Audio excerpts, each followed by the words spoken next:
Hello, everyone, and welcome to the Kentucky Small Business Development Center's weekly webinar. I'm glad you took time out of your busy day to join us. I'm Dave Etkin. I'm the director of the SBDC Center here in Louisville, Kentucky.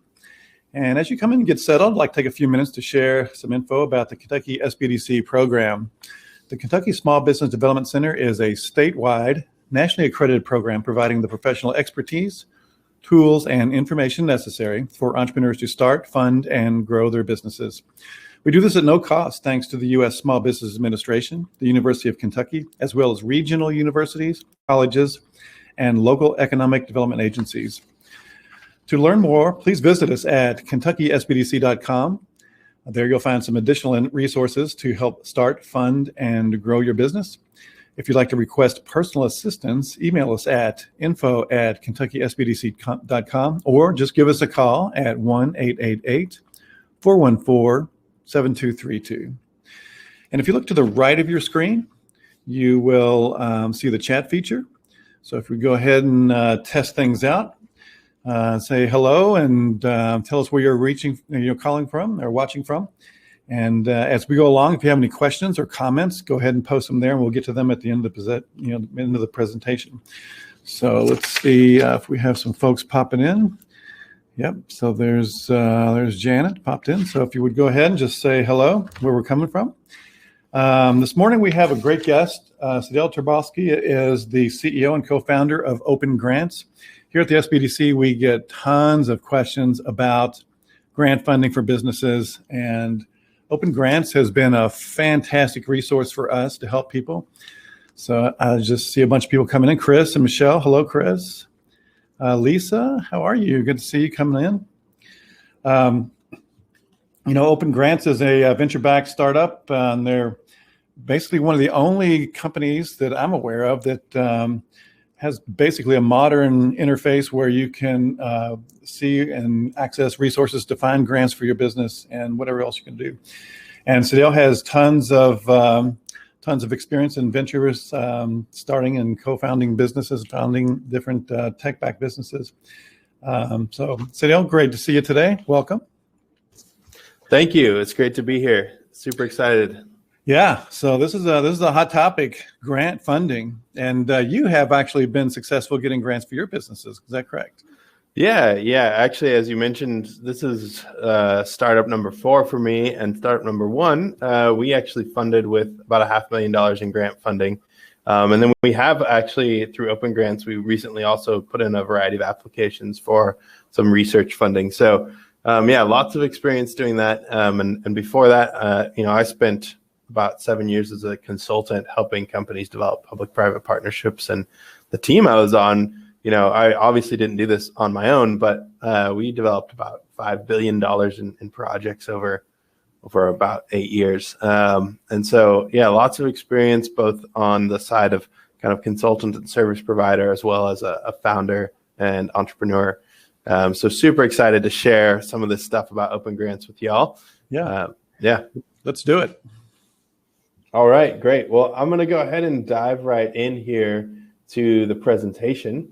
And as I'm going along, I will stop a couple times and open it up for Q&A. But if you have some questions in the meantime, do feel free to just put them in chat, and we'll try to address them as they come in as well. So I will tell everybody that there's about a 20-second lag between what we say and what you hear and what you can get back to us. So get them in as quick as possible, and we'll keep an eye on things. So this will be great today. Sedale, go right ahead. Awesome.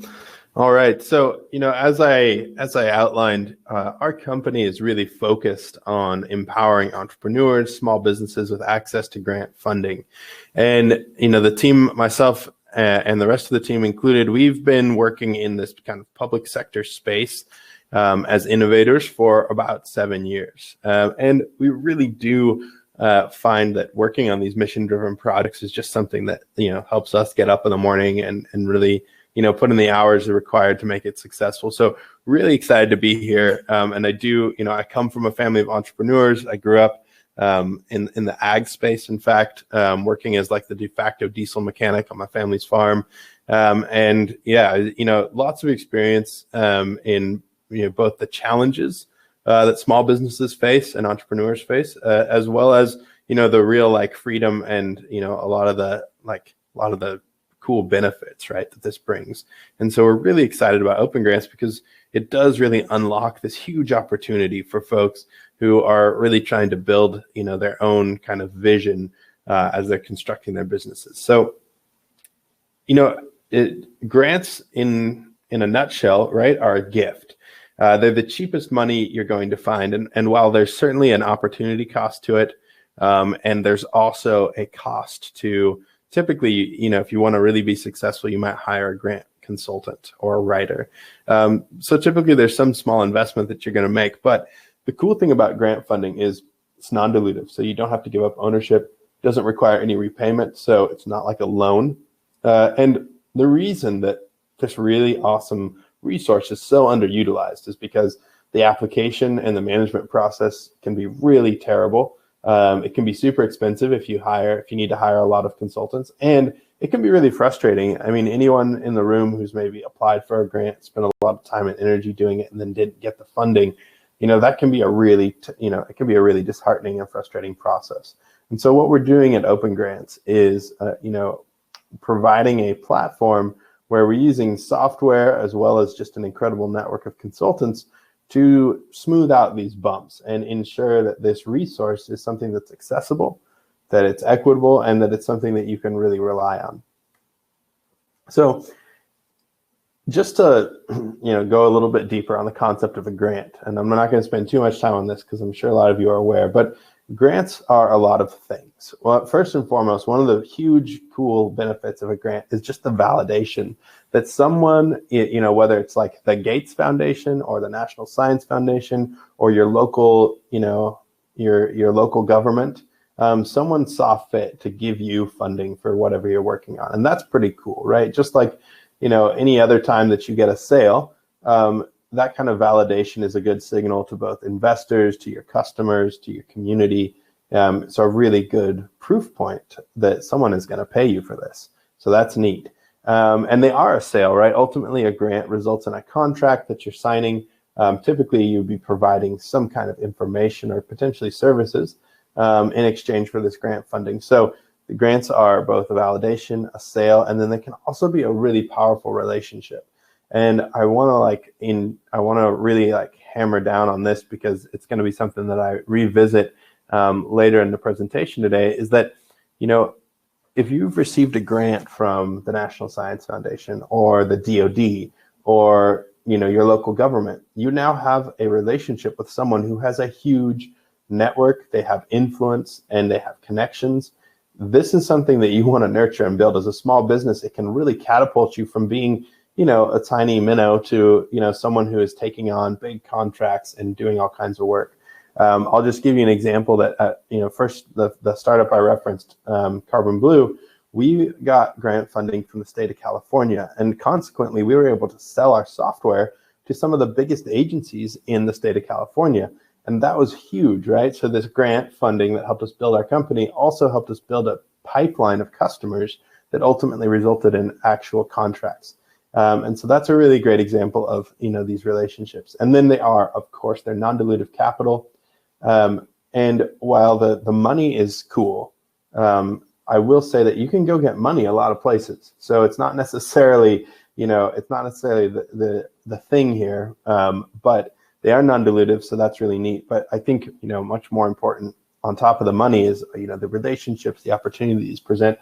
And they're also a forcing function. They're one of the reasons we love grants especially for early stage companies, is they force you to get really organized. They force you to organize your financials.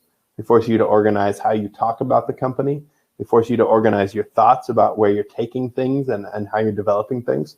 So grants, are really strategic capital. They're not like getting venture dollars or a loan, because you have to do very specific things with that grant money, right? That you can't just get the grant and then, throw a party, unless that's what you got the grant to do, which does happen. But, you're going to need that money to do something really specific, because per your agreement, per that contract that you got, you either need to do some research or, create some kind of specific outcome.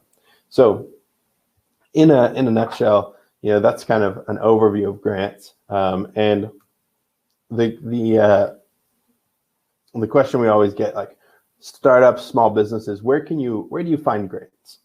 And I'm just going to pop right over to this next slide.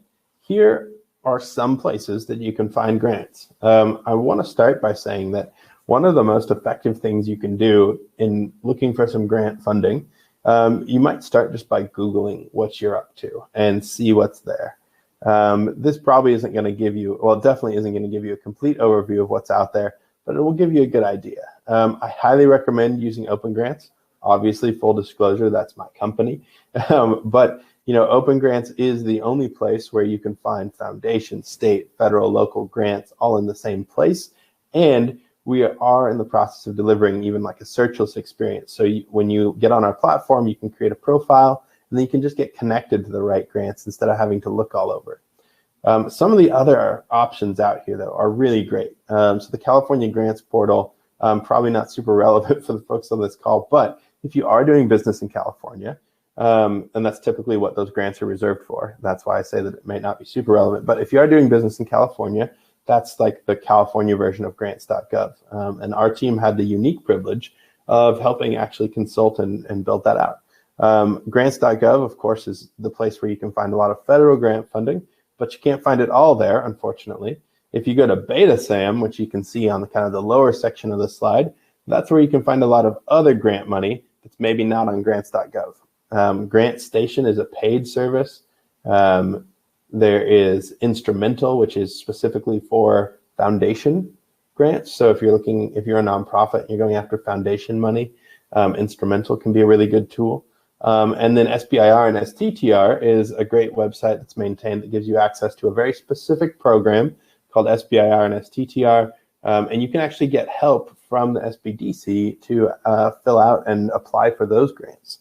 So those are research grants focused on technology. So if you're working on like the next quantum computing software, or if you're working on a fintech company that's really advanced, that can be a great resource. And the reason we built OpenGrants, as you maybe kind of gather by as I talked about all this, is there's a lot of different places that have bits and pieces of the information, and it can be highly inefficient to have to jump from place to place. And so that's why we built OpenGrants. One of the reasons is we wanted to first address just like the transparency and accessibility of these grant funding opportunities.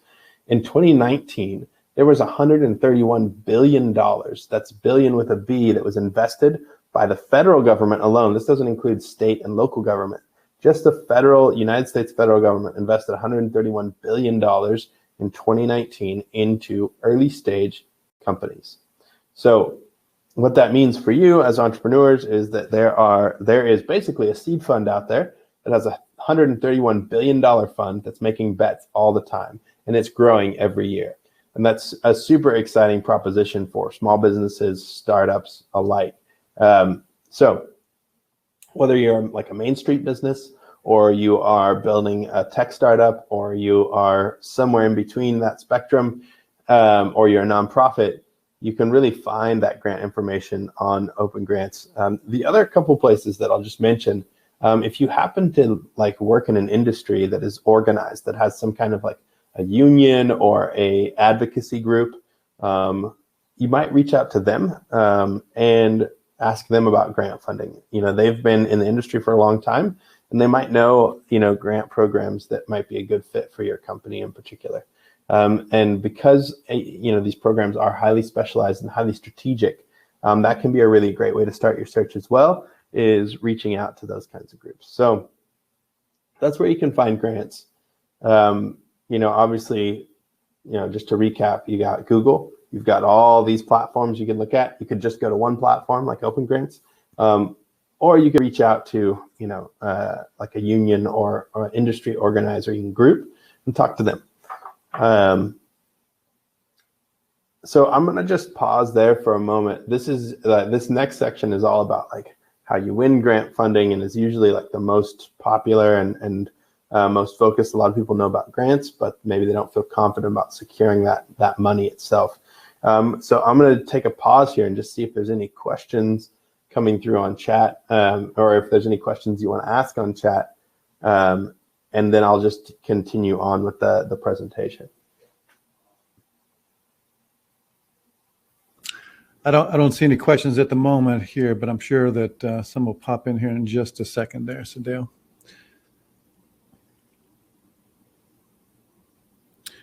We do have people from all over joining us today. So we're kind of got a national mix, and Sedale's joining us from Northern California. And so Dana wants to know, and you may not know the answer to this, are there funding programs that are just specific for Kentucky? Do states have specific funding programs, kind of like California, that you mentioned, California? Exactly, yes. So Kentucky certainly has funding programs just for Kentucky. They don't have quite as many. I'd say on the list of states that have expansive funding programs, Kentucky sits somewhere in the middle there. But they certainly do, and you can do a few things to figure that out. You can kind of just Google like Kentucky grant funding, from the state. You can get on OpenGrants and filter to like just look at grants from the state of Kentucky. That's something you can do on our platform, and then you can also reach out to like your local representatives, and they can potentially help you navigate that space. And this kind of goes for. Unfortunately, every state has kind of their own approach to trying to like tell people about grant funding and what they have available. Like with any bureaucracy, as I'm sure you're familiar, government has a hard time keeping up and like delivering modern services, and that goes for every government. Like I'm always appalled that the state of California just barely, like I think last year, got around to accepting digital invoices for their grant programs. Before that, you had to print in triplicate your invoices for whatever funding program you're working on and mail them or drop them off by hand to the state capitol, to the agency that was giving you grant money. And it was a nightmare. And so anyways, all of that to say that they might be kind of hard to find if you're just like trying to reach out to the state government, but they certainly exist. And while I'm not a specialist in like Kentucky focused grant funding programs, I can tell you that there is a good chunk of them on our platform. So I'm sure our data engineers and our support team can help you navigate that a bit. Or you can just reach out to your representatives. They can also be pretty helpful, actually. Yeah. Let's see, Lisa wants to know if there are basically grants to start a franchise, if you wanted to buy or start a franchise.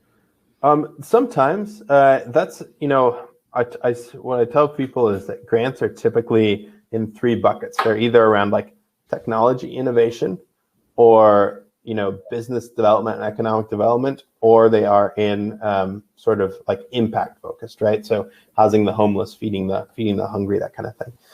And so a franchise, a lot of it would depend on a few things: what kind of franchise you're trying to start, where you're located, what like the regional sort of economic outlook looks like. And the demographic outlook of like both you and the companies you're trying to serve. So the short answer is yes. The longer answer is a bit more complex. And this is why, you might think about working with a consultant to kind of help you start to think through that. So yeah, that's the short answer, at least. Let's do one more here and then we'll move on. Troy wants to know if basically he's saying, are there templates you can use to kind of organize your information that would be helpful across different grant platforms to kind of get organized before he starts applying? Yeah, as you correctly identified, Troy, grants have their own specific rules and there's almost zero standardization. That being said, what we've built, for example, with OpenGrants will allow you to upload information and get organized. And there's also templates that we can provide that we provide our users. Generally speaking, even the best templates don't fully there's not like a giant sort of like universal list. I'd say the universal list is pretty short. It's like, hey, resumes and a capability statement, and that's the end of the list, unfortunately, in terms of standard grant requirements. But one thing you can do to really improve like the workflow for yourself is to as you kind of outlined, to get organized, right? So make sure you always have like a copy of your EIN and your certificate of good standing from the state and these other like documents, and make sure your documents are well organized so that you can just find them. And because depending on the application, you're going to need some, and then sometimes you don't need anything. Sometimes it's filling out a form online, right? Like there's a whole, just so many different options, right? So being organized, though, I think that's key. And honestly, that is something that you can do on your own. And there's a variety of great tools that we'd suggest. We use, for example, we just use Google Drive because it's, free, and that's where we suggest people like just keep an organized set of folders. But you can use things like Airtable, a lot of other cool tools to just make sure you're super organized and that you have everything you need. On that note, I will say, like for federal grants, you do need to have a DUNS and SAM number to receive federal money. And so that's another thing that that's probably one of the other few standard things that you need. And you can just Google that. It's free to take care of. You can Google how to do your DUNS and SAM registration. And the rule of thumb for that is that at the moment someone starts trying to take your credit card, you're probably on the wrong site. I will say that even our company, we do offer paid DUNS and SAM registration services that we can do on behalf of companies. But we tell everyone you could do it for free and it takes you a half hour. So unless you really want to pay someone for whatever reason, you probably just could do it yourself. Yeah. So yeah, I wish there was a better answer to your template question, but there's not. All right. Well, that's about. Let's go ahead and move on a little bit. And this looks good so far, as far as questions. Great. Yeah, I do see. I'll just address this other one real quick here. I saw pop up. That is, do the sites you listed? Oh yeah. Do the sites you listed venture? I think what Chris is trying to ask is, do the sites I listed include venture capital groups? No, none of those include venture capital groups except for Opengrants, and we don't list venture capital as grant funding, but we do run a program where we profile companies that have received grant funding and connect them to our VC network. So just as a quick note there. Awesome. So let's talk a little bit about how you actually secure these grants. How do you win grant funding? And, I just want to give some context here that there's been teams I've worked on, and especially the last team I worked on, they had a 99% success rate in applying for public funding, which means they basically never lost. And they did build, now it's more than the 5 billion that I mentioned earlier, but it's billions of dollars that they've secured, and there's a simple kind of so there's a simple formula that makes a team like that really successful. And it's broken down into these two main slides that I've got here. But the first thing that you need to know is that, each one of these grants that you see out there, they typically are released in an RFP or a GFO. The acronym is unimportant, but really it's a packet that comes out, and the agency or the grantor, whether it be the Gates Foundation or the government, sends out a thing that says, hey, we want to give away money. Here are the rules in order to receive the money. And here's the scoring rubric by which we will decide, as long as you follow the rules, here's the scoring rubric by which we will decide who gets the money. And if you score better than everyone else, and you're in that top percentile, depending on how many awards you want to make, we will give you this money. And that's the agreement, right? It's like, hey, this is a competitive process, and this is the agreement. And if you can, jump through these hoops, then we'll give you money. There's another kind of grant. There's other kinds of grants out there that just require you to fill out paperwork. And those aren't really the ones I'm talking about here. We feature both kinds of grants on our platform. Obviously, the non-competitive grants are a little bit easier, of course, to secure. They tend to be related to infrastructure and economic development only. So to Lissa's comment earlier, you might even be able to get a non-competitive grant for starting a franchise, once again, depending on where you are and what you're working on. What I'm going to focus my comments on now and for the rest of this presentation is how you secure grant funding through competitive proposal processes.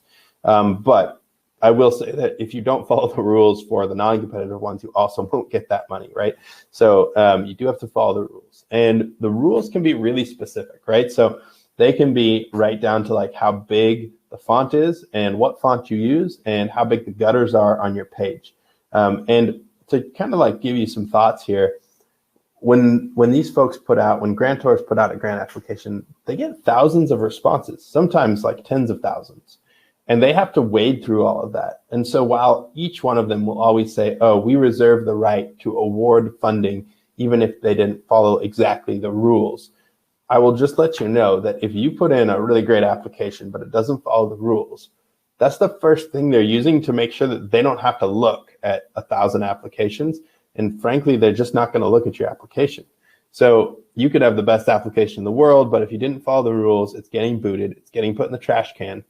And it happens pretty frequently, unfortunately, where we see people fail to follow the rules and they get disqualified. So following the rules, massively important. Also, though, following the rules doesn't really it doesn't make you more successful than anyone else. It just sets that baseline of like, hey, you follow the rules, yippee. And this is where, a lot of the strategy and experience come into play of like, how do you then compete? If after you follow the rules perfectly, how do you then compete and score extra points or score more points? And how do you compete against a scoring rubric that's pretty standard, right? Like, what's the competitive edge? And that's where this next thing comes in, being a good partner. So being a good partner, and this goes back to the relationship, right? I think frequently people see these granting orgs as these monolith organizations that are awarding money, and they're putting out a message which is pretty misleading, in my professional and personal opinion. That is that these are open and competitive processes, and that's true to some extent. I'm not accusing anyone of like collusion or anything like that. But what does happen is that these are human beings who are making decisions about money, and that's tied to how they look as, employees. So at the other end of your grant application, there's some human person who is trying to do a good job. And the metrics for like what it means to do a good job can be very different, and are definitely very different from foundation to government. And they can vary from agency to agency. But a lot of it comes down to, because typically the person giving away the money is they're not like attached to the money, and the money is not really relevant to their job performance overall in terms of compensation. Like, they're not getting a chunk of it if they do a good job. But what does happen, of course, one of the kind of the universal ones, right, is they don't want to be seen as stupid. They would prefer to be seen as the hero, in fact. And they also are trying to accomplish something really specific that may not be explicit in the grant application itself. And what I mean by that is, sure, that like the DoD is trying to equip warfighters with better exoskeleton suits so they can fly around.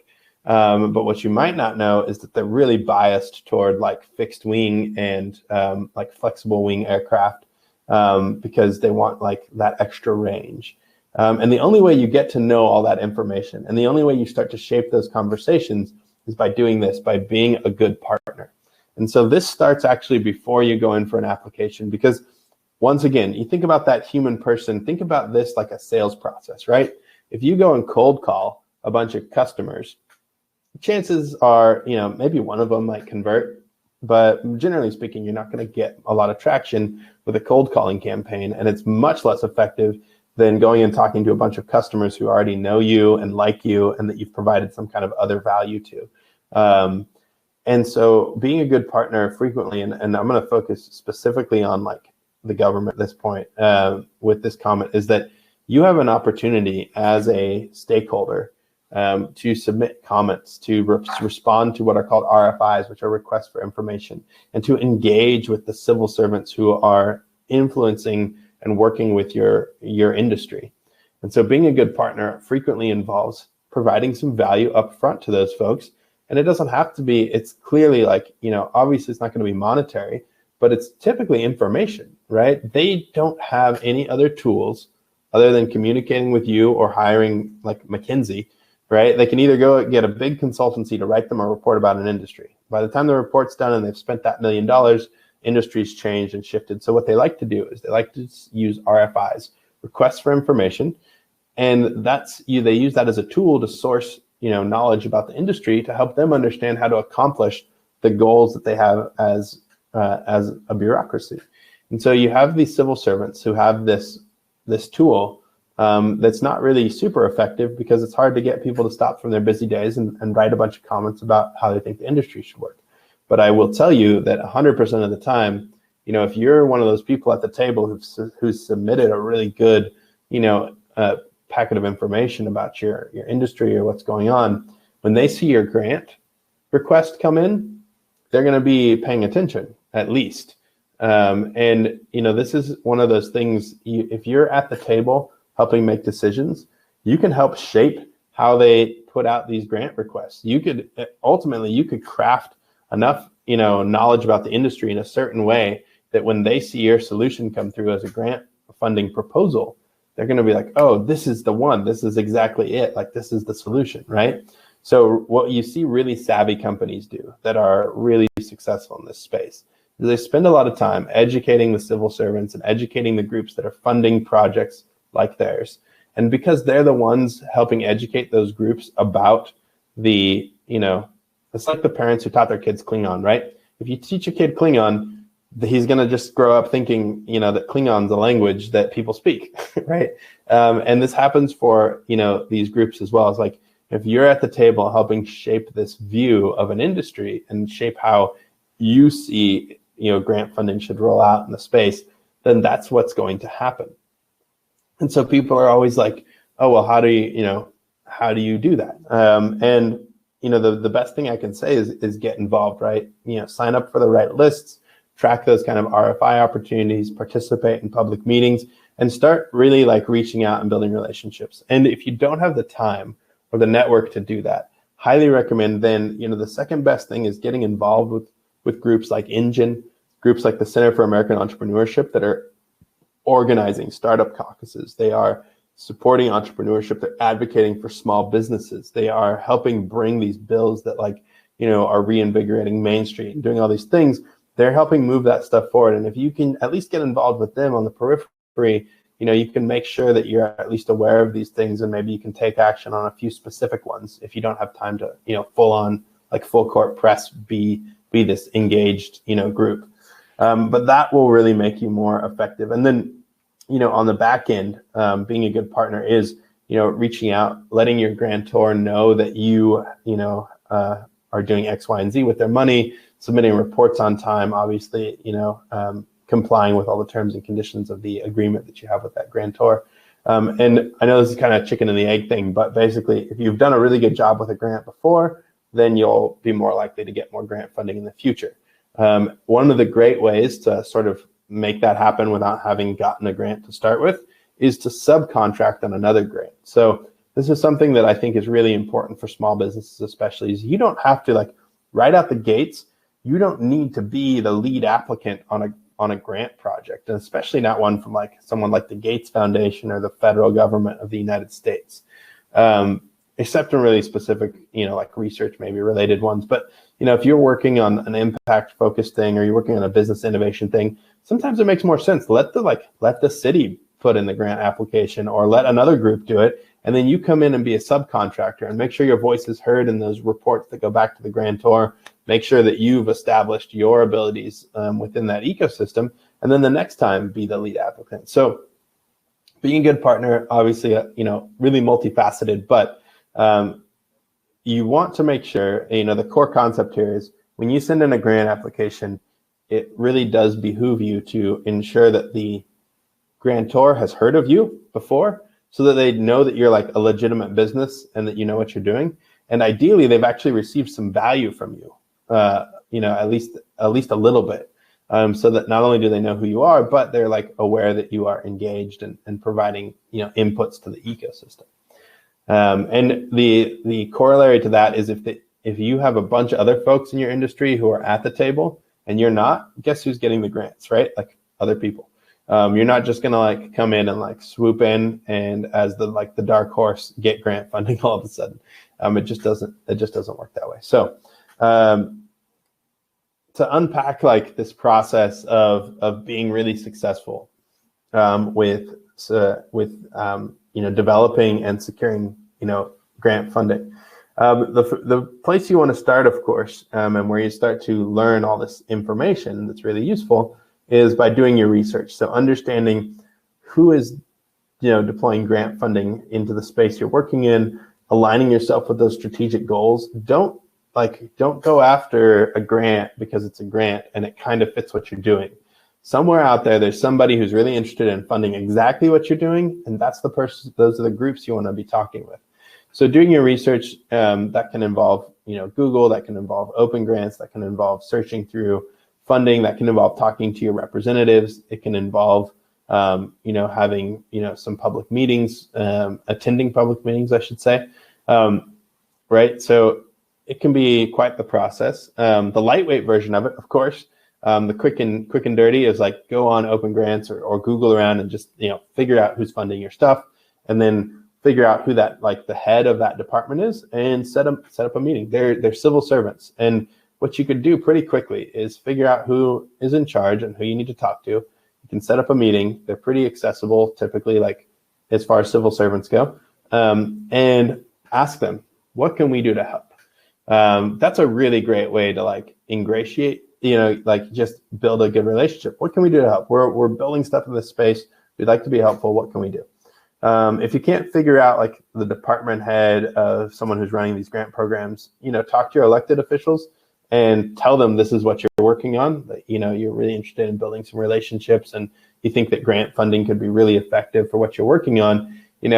Build that and ask them to help you make those introductions. But it starts with research and having a real understanding of not only what's being explicitly written about and published, but what is behind the scenes, what's driving and what's motivating these folks.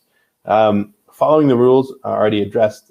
Basically, every grant has some kind of score. Literally, there's a scoring rubric, and it tells you exactly what you need to do. Don't not do those things, right? Take care of following the rules. The other thing that I think people don't realize, and that's what being real is all about, is that a lot of times, especially if you're in a technical field, or even if you're in an industry that's not well known or well understood, a lot of times the people reviewing your grant are not technical people. They are career civil servants. They've been promoted up through the ranks different ways. They have no idea what you're talking about, right? So use as simple and concise and clear language as possible. Don't try to be overly technical and complex in your communication to them, because they don't understand your space. You need to explain it to them in the clearest, simplest way possible. There's a few exceptions to this, specifically with SBIR and STTR. You'll actually have full-on PhDs and folks in the industry reviewing your research proposals. So you can be a little more technical, but take care to you still want to be clear and concise as possible, because even those folks coming in cold to a new business, they're just not going to know exactly what it is that you're working on, and they may not understand your tech if you're doing something truly innovative. So once again, be as real and honest and clear as possible. Obviously, you want to make a real connection and you want to communicate effectively. And if you have a bunch of jargon in there, it's just not going to work.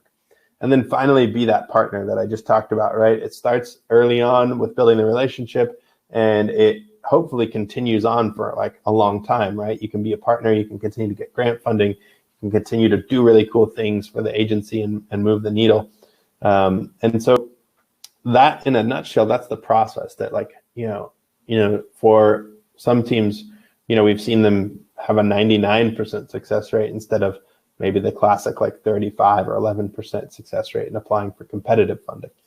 And some of this does apply to the standard, non-competitive grant opportunities as well. But I'm going to go ahead and pause here and see if there's any questions, any thoughts that you want me to clarify. So I'm going to go ahead and if you want to throw some questions in chat, I'm happy to answer some more questions about this. Yeah, go ahead and ask those questions. It takes about 15 seconds for them to show up on our screen. So go ahead and get those in, and we'll, let's see, there's one from Troy. If you're building your organization that may rely on grant funding, and is there a major edge for nonprofits over for-profit companies? I mean, generally speaking, the first thing I tell folks is if you are making the decision of entity type based on grants, that's the wrong decision making. Like you don't make a decision on your entity type based on like wanting to go after grants. There's the other answer is really like there's not an edge. Nonprofits receive a lot of grant funding from foundations because foundations are tax advantaged entities, and because of the way the tax laws work, it's really easy for them to give money to nonprofits. That's the short story. The longer story here is that as a nonprofit or for-profit, there's a million different ways that you can configure partnerships and relationships in order to get grant funding, whether or not you are the eligible entity type. And that can be like subcontracting and working with others. So grants, in my professional opinion, and this is just me like speaking, grants in my professional opinion are a really great strategic tool to accomplish other means, but they shouldn't be the end all be all to how a company operates, because whether or not you're really good at getting grant funding, there is the odd chance that you're going to lose and not get grant funding. So you should think through like other ways to get in capital. Grants shouldn't be the entirety of your capital stack, I don't think. There's other people who might disagree, but that's my opinion. So how long does the process take? Martha wants to know. It can be as little as 3 months sometimes with foundations, and it could be like 6 months to a year with the government. It's not a quick process. Grant money is highly strategic. It's slow, and it's like if you need to make payroll next week, it's not the way to go. So yeah, if you have any questions out there, go ahead and pop them in, because this is a great opportunity to get those questions answered. We get tons of questions about grants, and we have a great expert here to pick his brain. So Troy mentions, though, a profit can be built with a supporting foundation. Sure. Yeah. I mean, there's endless configurations of opportunities. I think one of the things that's been very valuable for me with like an early stage company is that focus is key and speed is key. And if you have a bunch of like entities you're trying to juggle, it just gets messy and unnecessarily burdensome. But yeah, I mean, it's something we did with Opengrants is we had a for-profit company and we had a nonprofit, alongside Opengrants that we used to bring in grant funding for educational purposes. But we were venture backed and had money and time. So yeah, there's a lot of different things you can do to set it up. But like I said, I've seen for-profit companies do great work as subcontractors with nonprofits receiving all kinds of grant funding. I've seen, nonprofits do all kinds of really cool things with grant funding. I think at the end of the day, it really has to do with like what is ultimately the goal you're trying to achieve with your company, and how does this work into that goal? And it really is. It's all about like optimization and ability. And so, once again, I don't think there's an edge because you can go about getting grant funding a lot of different ways. There's certainly like if grant funding is like core to your business, but you're working on like R&D, you might not want to be a nonprofit. You might want to be for profit. But if grant funding is core to your business and you're trying to house the homeless, you might want to be a nonprofit, because then you can bring in, other kinds of donations as well. There's so many different like permutations there. So I think that I don't think there's an edge. That's the short answer to the question. The long answer is you really want to optimize for what you're trying to achieve in terms of an outcome, a business outcome. Yeah. I thought that was fantastic advice. Thank you. Because people do focus on the money first as opposed to mission, which should be swapped around. Yeah, it really does. Like, sometimes, and I know especially when you're like starting, it can seem really hard, like in terms of like, all right, how am I going to make money? How am I going to do all these things? But what I've found over like 4 companies is that honestly, like at some point, you just keep talking to people. And at some point you really like, you find somebody who's just like, oh my goodness, your mission is like what I'm all about. And I'm here to like show up and write you a massive check. And I recognize that, I've experienced a lot of different privileges in my life, and have a really great network. But, I think it's a real reality. You find these people who they get really pumped about what you're building, and they're in. And and I see Troy, put in, we're building in an R&D area that will eventually provide a product. I mean, so like your business outcome, it sounds like, you want to be for profit. And, if you're thinking of like being a high growth startup, then be a Delaware C Corp and don't be anything else, and go from there. And you can do all kinds of cool things. You can partner with the university. And in fact, in Kentucky, you would be well advised to partner with like a good university there, because the government loves giving universities money. Universities need money. And if you partner with them, you can get them to do your research for you, and then you can end up owning the IP, and it can be a really great relationship. So there's all kinds of cool opportunities. And so definitely, once again, don't make the entity decision based on getting grant funding. Make your entity decision based on your business outcome. Mm-hmm. So Lisa says, you mentioned impact focus groups. Can you get a grant to build a small duplex or triplex in the west end of town where the focus is to build the area up right now? So grants for like development of real estate, you might have a hard time finding grant funding for that. You'd have an easier time finding funding to like subsidize the rent there. But once again, honestly, like if you're in a rural area, if you're in a hub zone, and you're putting in housing for a specific group of people, then you could probably find grants for that, right? So if it's supposed to be like low income housing, or if it's supposed to be, housing for the homeless, then you have grants. A lot of it really depends on what you're trying to achieve, once again. Yeah. Let's see. Yeah. That looks like about it for now. So, but continue to type in your questions in the chat and we'll get to them.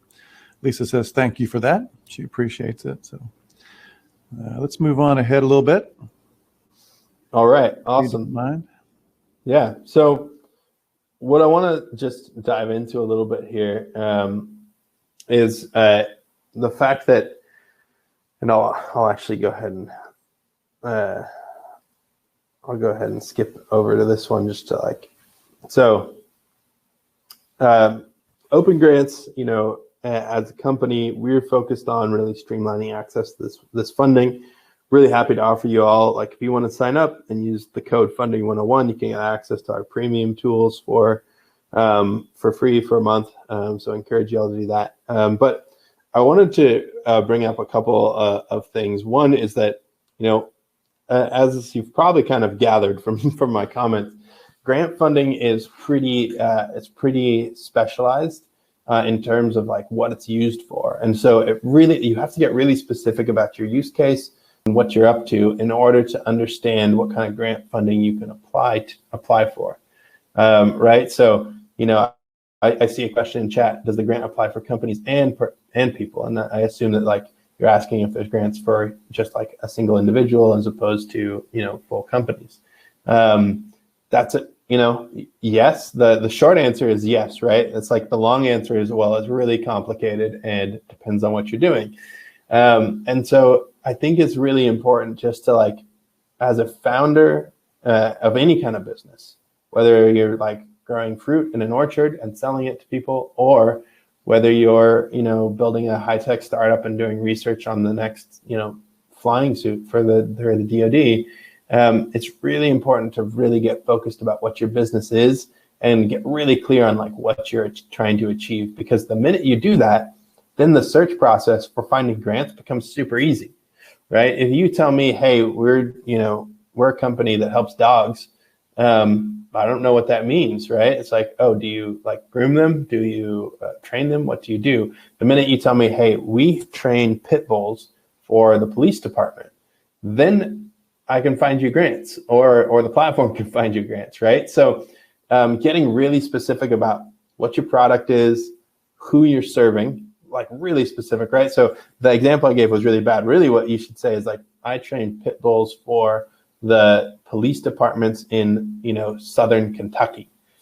Then you'd find grants all day. I'm not saying that there's grants for that, but like getting that specific is really important. So as you think about all those things, I really encourage you, like, and this is one of the reasons I love grant funding, is it forces you as a founder to get really specific and really focused on exactly what your value proposition is and who your customer is and what those customers exactly, like knowing where your customer lives, and so some of you may have done this and some of you may have not, but one of the things that we would do at our companies and continue to do is we build customer profiles, and we sit down and we get a picture, like, we literally go find a picture of our customer, and then we make up a story about them that makes sense for our customers, right? So in the Opengrants business deck, you can actually see we have a whole customer profiles section, and it says, all right, Mary lives in downtown Sacramento, and she works for an advocacy group that helps in the school to prison pipeline for African American folks. And she is really concerned about global warming, and she also gives to, like the Sierra Club. And she is 32, she's not married, she lives in a loft. Like, we get really specific. And the reason for that is because it helps us focus and build a better business. But for grant funding, you need the same information, right? Because what is crazy is, like, Lisa had asked about funding for a apartment complex. If you're going to build an apartment complex, generally speaking, you're probably not going to find any grant funding. But if you go and tell me, hey, we're building an apartment complex for low-income folks in South Sacramento, I could actually probably tell you a couple of grants that work for that, because South Sacramento has a program that funds housing development and urban infill for X, Y, and Z reasons, but it's very specific, right? And so that is the level of, like, granularity that you need as a founder in order to secure this funding. And let's see what, I saw a couple other questions come in that I'll just answer real quick. There's a question, what's a Delaware C Corp? Delaware C Corp is just a business entity. Like, so you've heard of nonprofits. We've talked about, like, so there's nonprofits, which are like typically 501c3 nonprofits. A Delaware C Corp is a very classic, it's the commonly used incorporation entity for a high growth startup, right? So if you're going to go raise venture capital from a VC, ultimately you'll need to be a Delaware C Corp, because otherwise they probably won't look at your company. Or if they do really want to invest, they'll make you become a Delaware C Corp. And there's a lot of, like, tax reasons for it, but basically tax and, like, legal reasons, they like to see Delaware C Corps. So that's what a Delaware C Corp is. And then I did see another good question. Is there a specific form used for grants? Is there a fair distribution of grants on the ethnicity spectrum? It's a really great question. I addressed the specific form used for grants earlier. The short answer is there's no standardization at all. This question about fair distribution of grants on the ethnicity spectrum is really one that's core to why we built Opengrants. There is not a fair distribution currently for folks of color and underserved communities and the like. And it's a real problem. And the agencies and other groups don't have good answers for how they're going to address that. And so there's a lot of good tools that we're building at Opengrants to help drive that forward. And it is a big focus of ours. One thing that you will start to see in grant applications, and this kind of goes back to the scoring thing that I talked about, is some scoring rubrics now actually do have, like, you can score extra points by being a minority-owned business, or by working with certain underserved communities. And so there are some, there's some things being worked on to improve that, but it really is it's an uphill battle, as you can imagine, and it's one that we're really dedicated to addressing at Opengrants. So I really appreciate that question, and it is a real problem. There was a question here: websites and some of the information you're providing. Yes, that'll get sent out. So, I guess I will open it back up for questions, but I'll close with this note here that At OpenGrants, our focus is streamlining this process for founders and small businesses and connecting companies to the resources they need to navigate this space. To give you an idea of how big this space is, I just talked about research and development earlier, but there was $750 billion in grant funding deployed in 2019 to companies, and there was more in 2020, and there'll be way more in 2021 on the heels of the pandemic. So there's an incredible amount of public money just being pumped into this ecosystem.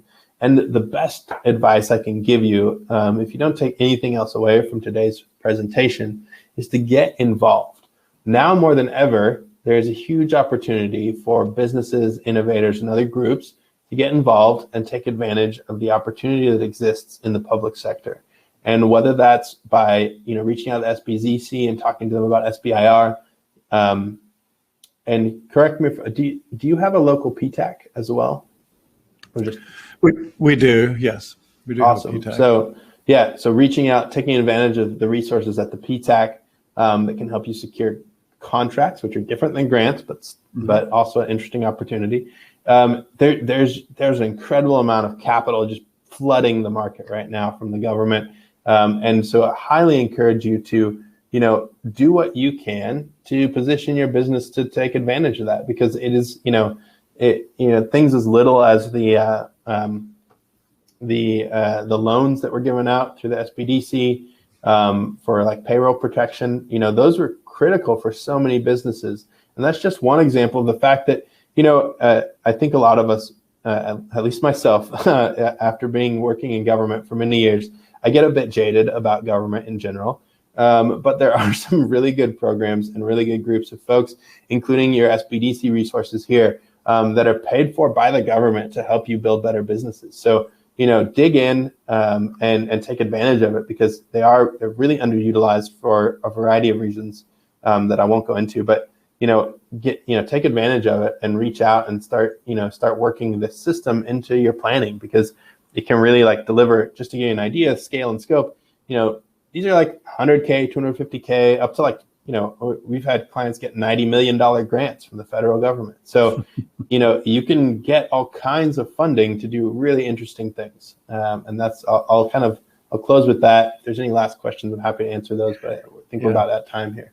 Yeah, we're coming up on the hour. So got a few minutes. Go ahead and get things in there. And later on today, we'll send you a link to the recording. You can watch that again, and we'll send you the slides. I'll also send everyone a link to contact the Kentucky PTAC program. They are also a great resource, and they're also funded by the government too. So it's a good program to access if you want to get government contracts and other certifications through the government. So, yeah, they can help you get your small business and minority business certs and all those things that can make you more competitive for grant funding. Exactly. Well, looks like that's all the questions we have right now that's popped up. Sedale, I really appreciate it. This has been spectacular. I encourage everyone to go to opengrants.io and check that out. Use the code funding101 and poke around the site. I use it all the time. It's great. You guys have done a fantastic job, and it is a spectacular resource, so use it. So, Sedale, thank you so much. I really appreciate you coming today. My pleasure. Thank you, and thank you all for attending. And I did throw my links to happy to connect with me on LinkedIn or Twitter, and happy to connect and answer questions here and there. Awesome. Okay. Well, thank you very much, and we'll see you guys next time. Thanks. Have a good Wednesday. All right. Take care, everyone.